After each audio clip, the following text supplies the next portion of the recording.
I suppose the most fascinating question in the whole world is, who am I?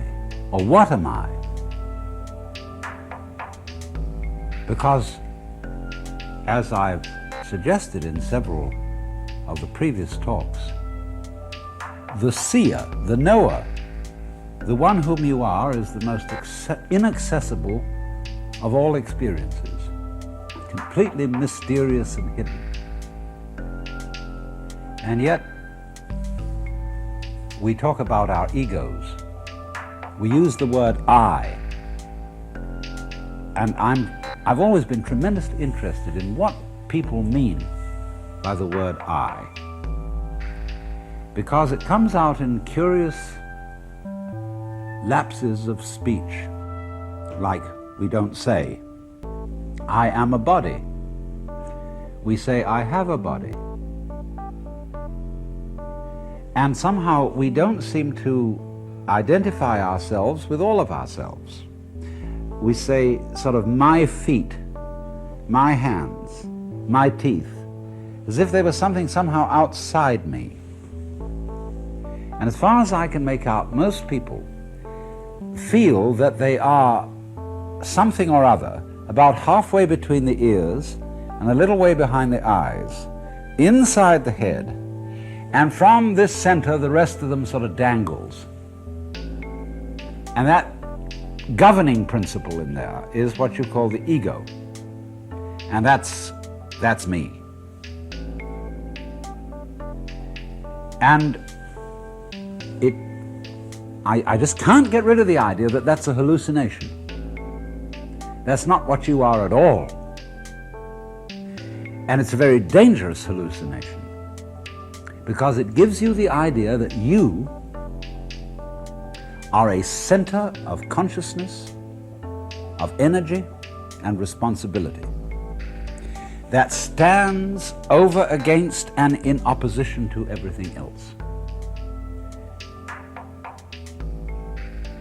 You're a chauffeur inside your own body, as if your body were an automobile, and you are the chauffeur principle inside it. But you feel caught in a trap because your body's kind of a mess. It gets sick, tired, hurts, and eventually wears out and dies. And you feel caught in the thing because you feel different from it. And you feel the world outside your body, furthermore, is an awful trap. It's full of stupid people who are sometimes nice to you, but mostly aren't, because they're all out for themselves like you are, and therefore there's one hell of a conflict going on. And the rest of it, aside from people, is absolutely dumb. Animals, plants, mere vegetables, rocks, and finally behind the whole thing, blazing centers of radioactivity called stars. And out there, where there's no air, there's no place for a person to live. And so we have come to feel ourselves as centers of very, very tender, sensitive, vulnerable consciousness, confronted with a world that doesn't give a damn about us. And that therefore we have to pick a fight with this external world and beat it into submission to our wills. And so we talk about the conquest of nature. We conquer everything. We talk about the conquest of mountains like Everest, the conquest of space, the conquest of cancer, etc., etc. We're at war because inside we feel ourselves to be these lonely ego principles trapped in, somehow inextricably bound up with a world that doesn't go our way, unless somehow we can manage to force it to do so.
Well, now, as I have said, I feel that this sensation of ourselves as an ego is a hallucination. And I feel, let me say, as against this completely false conception of ourselves as an ego inside a bag of skins, that what we really are is, first of all, we are the whole of our body. Beyond that, however, the body, although it is bounded by a skin, and I can say differentiate in a way between my outside and my inside, although is this part here outside or inside? It gets a little tricky there, doesn't it? But my body cannot exist except in a certain kind of natural environment. Obviously, it requires air, and that air must be at a certain temperature. It requires nutrition. It requires, therefore, that it be on a certain kind of planet, near a certain kind of warm star, spinning regularly around it in a harmonious and rhythmical way, so that life can go on. And all that arrangement is just as essential to the existence of my body as its own internal organs, as, say, my heart, my brain, my lungs, and so forth. So there really is no way of separating myself as a physical body from the natural environment in which I live. Now, that means that I, as a body, go with my natural environment in the same way exactly, say, that bees go with flowers. Bees look very different from flowers. The flower grows out of the ground, colors and perfumes the air. The bee is independent and buzzes around and flies. But where there are no bees, there are no flowers, and where there are no flowers, there are no bees. They go together. And in that sense, they make up a single system. Substitute for the word system, the word organism. A single life form, a single individual, bees and flowers, however different they look. Now, naturally, my feet look very different from my head, because the strings joining them. And therefore, we say, well, it's all one, obviously. But yet they are very different, but they're both me. And the feet and the head, though different, are like the bees and the flowers. They go with each other.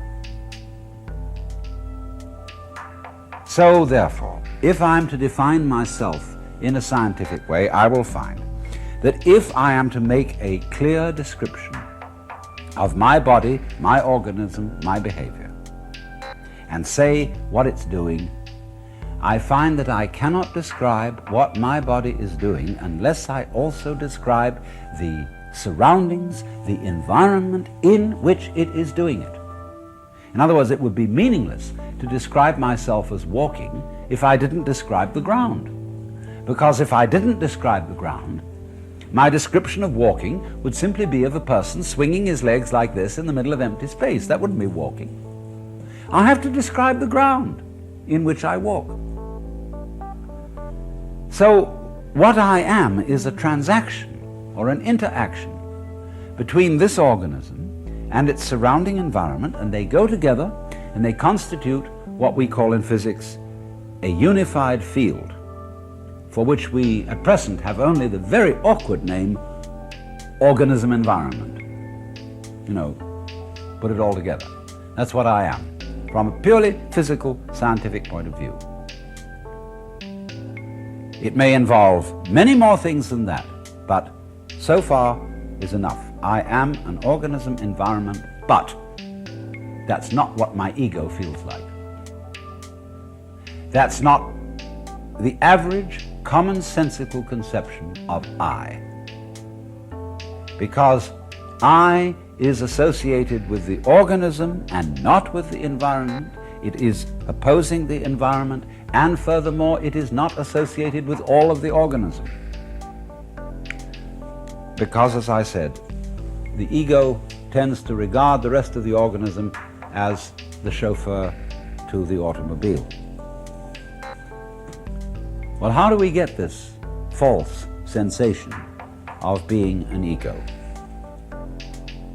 Well, it seems to me that it's made up of two things, and the first thing we have to understand, which I have explained before on a previous talk, but it's worth going over it again, is that in the course of civilization, we make a confusion between our ideas and words and symbols about the world and the world itself. You know, the general semantics people founded by Dr. Korzybski, they have a little song. Oh, the word is not the thing, the word is not the thing, hi-ho the dairy-o, the word is not the thing, because obviously you can't get wet in the sound water. So, the image, the idea, the symbol, the word is not the reality.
So the ego, what we feel as I, consists of two elements.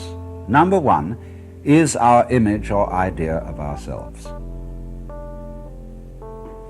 This is made up mostly of things that other people have told us about ourselves, or by looking at ourselves in a mirror, or by listening to ourselves played back on a tape recorder or television, and we get an image of ourselves. When I was a little boy, I remember I had a friend up the street called Peter, and I admired Peter very much. Sometimes I came home and I imitated Peter's behavior. And my mother said to me, "Alan, that's not you, that's Peter." Because you see, she was giving me an image of myself. And when I did anything terrible, she said, "Alan, it's just not like you to do that." See, she was busy building in me an image, an idea of the kind of act I was supposed to put on, the kind of person I was supposed to be. And you know the word person comes from the Latin persona, which means that through which per, sonum, the sound goes. And it referred originally to the mask worn by actors in classical drama because those masks had megaphonic mouths, so that in the open-air theatre they would project the sound. So the persona, the person, is the mask, is the role you're playing.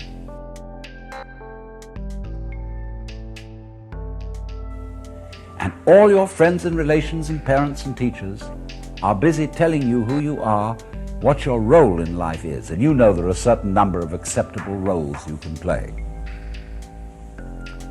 So, first of all then, your sense of I is your sense of who you are, whether you are tinker, tailor, soldier, sailor, rich man, poor man, beggar man, thief, whether you're a clown type, a strong silent man type, a clinging vine feminine type, etc., etc. We can name dozens of them. But you identify yourself with a certain way of acting. It's quite complicated, but nevertheless, there's a certain way of acting with which you identify yourself and which constitutes your image.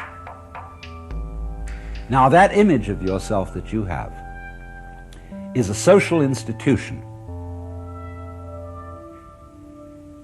In the same way, for example, as it is a social institution to divide the day into 24 hours, or to divide the foot into 12 inches, or to draw lines of latitude and longitude, which are purely imaginary, over the surface of the earth. It's very useful to do that because by means of that we navigate. But there are no lines of latitude and longitude over the earth. They are imaginary. You cannot, for example, use the equator to tie up a package because it's an abstract, imaginary line. And so in just the same way, your image of yourself as ego is an imaginary concept that is not this organism and is furthermore not this organism in its inseparable relationship to its whole physical and natural environment. So therefore, the image of yourself that you have is simply a caricature. Just when we make a caricature, say of Adolf Hitler, and we pull down the hair and put a comb instead of a mustache, we just associate Adolf Hitler's image with the shock of hair and the toothbrush mustache. So in the same way, our image of ourselves is a caricature of ourselves because it does not include almost all the important things about ourselves. It does not include all the goings-on inside the physical organism. Oh, we get belly rumbles, and occasionally we're aware of that. Occasionally we're aware of our breathing. Occasionally we're aware of it hurts somewhere. But for the most part, we are totally unconscious of everything going on inside us. We're unconscious of our brains and how they work. We are unconscious of our relationships to the external world. Many of our relationships to other people are completely unconscious. I mean, we depend, say, on telephone operators, electricians supplying our electricity, on all kinds of services that we never even think about. We don't think about air pressure. We don't think about the chemical constitution of the air we breathe. We don't think about cosmic rays, gamma rays, X-rays, the output of the sun. All these things are absolutely essential to our life, but they are not included in the ego image. So the ego image is very incomplete. In fact, it's an illusion. But we say, now, look, it can't be that way. Because I feel I. I mean, it's not just an image of myself I have. I have a solid feeling behind the word I. When I think I feel there's something there. So I feel, don't I, that behind this image, this symbol of myself, there is what we would call a concrete referent. There is a feeling, a solid sensation to which it refers. Now, what is that? Interesting question, because the first thing, if your brain is your ego, you have very little in the way of direct sensation of your brain. In fact, operations can be performed on the brain with only surface anesthesia because there's no feeling in the brain itself. Try that one out for size.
You don't feel all these interior operations. They therefore cannot be the sensation of ego.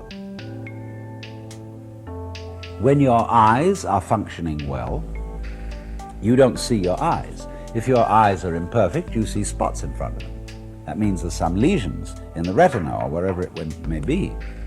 And because your eyes aren't working properly, you feel them. So in the same way, you don't hear your ears. If you have singing in your ears, it means there's something wrong with your ears. So, therefore, if you do feel yourself, there must be something wrong with you. And whatever you have the sensation of I is like spots in front of the eyes. It means something's wrong with your functioning. That's why you feel you're there. Why you feel you as being different from and somehow cut off from all that you really are, which is everything you're experiencing. The real you is the totality of everything you're aware of and a great deal more besides. But what is this thing that we feel in ourselves when we say, that is the concrete material me? Well, I'll tell you what it is. When you were a little child in school, you remember you were picking your nose and looking out of the window or flicking spitballs or something. Suddenly the teacher rapped the desk and said, "Pay attention!" Wowee. Now, how did you do that? Well, you stared at the teacher and you put a frown on your face, because that's how it looks like to pay attention. And when the teacher sees all the pupils in the class staring at her or him and frowning, then the teacher is consoled and feels that the class is paying attention. This class is doing nothing of the kind. The class is pretending to pay attention. Right, so you're reading a book. There's some difficult book you have to read because it's required. And you're bored to death with it. And you think, well, I really have got to concentrate on this book.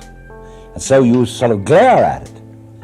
And you try to force your mind to follow its argument, and then you discover you're not really reading the book, you're thinking about how you ought to read it. What do you do if I say to you, now look, take a hard look at me. Would you please take a hard look at me? See, take a real hard look. Now what are you doing? What's the difference between a hard look and a soft look? Why? With your hard look, you are straining muscles around your eyes. You're starting to stare. Now if you stare at a distant image, like a clock far away from you, you make the image fuzzy. If you want to see the clock clearly, you must close your eyes, imagine black for a while, and then lazily and easily open them, and you'll see the image. The light will come to you. And what do you do if I say, now listen carefully, listen very carefully to what I'm saying? You'll find you're beginning to strain yourself around your ears. Golly, I remember in school, I had a boy who couldn't read sat next to me. And he wanted to convince the teacher that he really was trying to read. So he would say, run, spot, run. No, and he was using all his muscles. Well, what have they got to do with reading? What is straining your muscles here to hear, straining your muscles here to see? What's that got to do with seeing? Nothing. All right, supposing somebody says, okay, now, you've got to use your will. You've got to exercise strong will. That's the ego, isn't it? What do you do when you exercise your will? Or they say, grit your teeth, clench your fists. See, so you grit your teeth, you clench your fists, or if you want to stop wayward emotions, you go uptight. You pull your stomach in, or hold your breath, or contract your rectal muscles. Huh? Like this. But all those activities have absolutely nothing to do with the efficient functioning of your nervous system. Just as staring at images makes them fuzzy, listening hard, all this muscular tension around here distracts you from what you're actually hearing. Gritting your teeth has nothing to do with courage.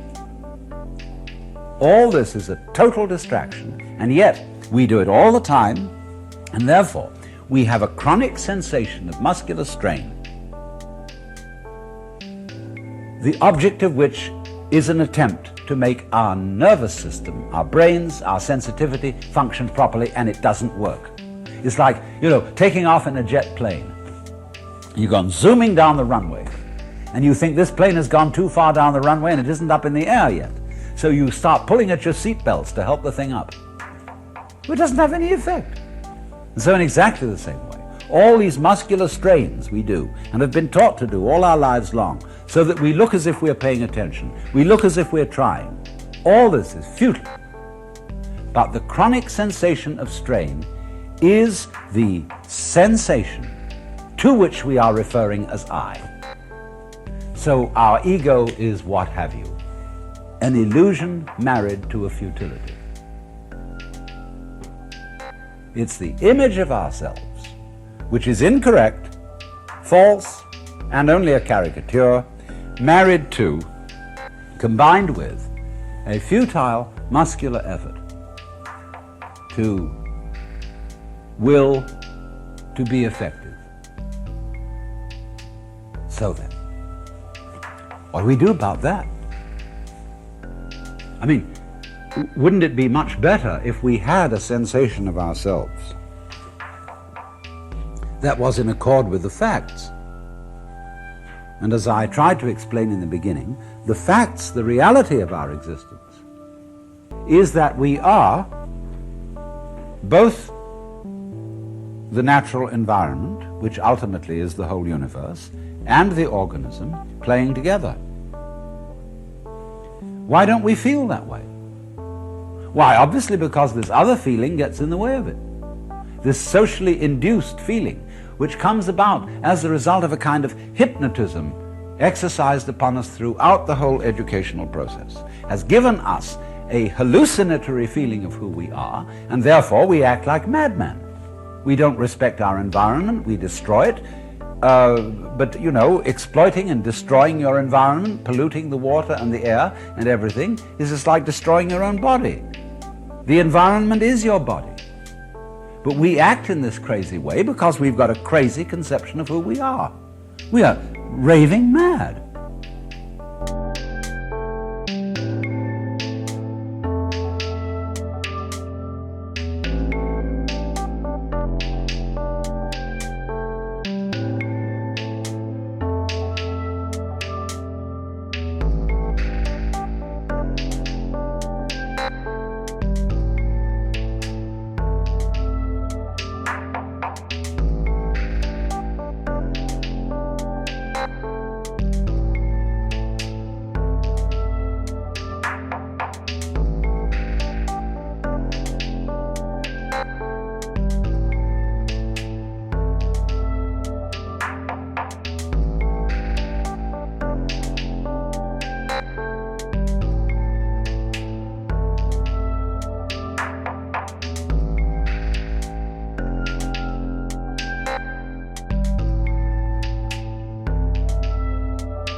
Well, you say to me then, all right, how do I get rid of it? And my answer to that is, that's the wrong question. How does what get rid of it? You can't get rid of your hallucination of being an ego by an activity of the ego. Sorry, but it can't be done. You can't lift yourself up by your own bootstraps. You can't put out fire with fire. And if you try to get rid of your ego with your ego, you'll just get into a vicious circle. You'll be like, say, worry. And then worries because they worry, because they worry. And you'll go round and round and get crazier than ever. The first thing to understand, when you say, what can I do about getting rid of this false ego, is the first answer is nothing. Because you're asking the wrong question. You're asking, how can I, thinking of myself as an ego, get rid of thinking of myself as an ego? Well, obviously you can't. Now we would say, well, then it's hopeless. No, now wait a minute. Don't go so fast. It isn't hopeless. You haven't got the message, that's all. If you find out that your ego feeling, your will, and all that jazz, cannot get rid of that hallucination, you found out something very important. Because in finding out that you can't do anything about it, what you have found out is that you don't exist. That is to say, you as ego, you don't exist, so obviously you can't do anything about it. So you find you can't control, not really, your thoughts, your feelings, your emotions, all the processes going on inside you and outside you that are happening. There's nothing you can do about it. So then what follows? Well, there's only one thing that follows. You watch what's going on.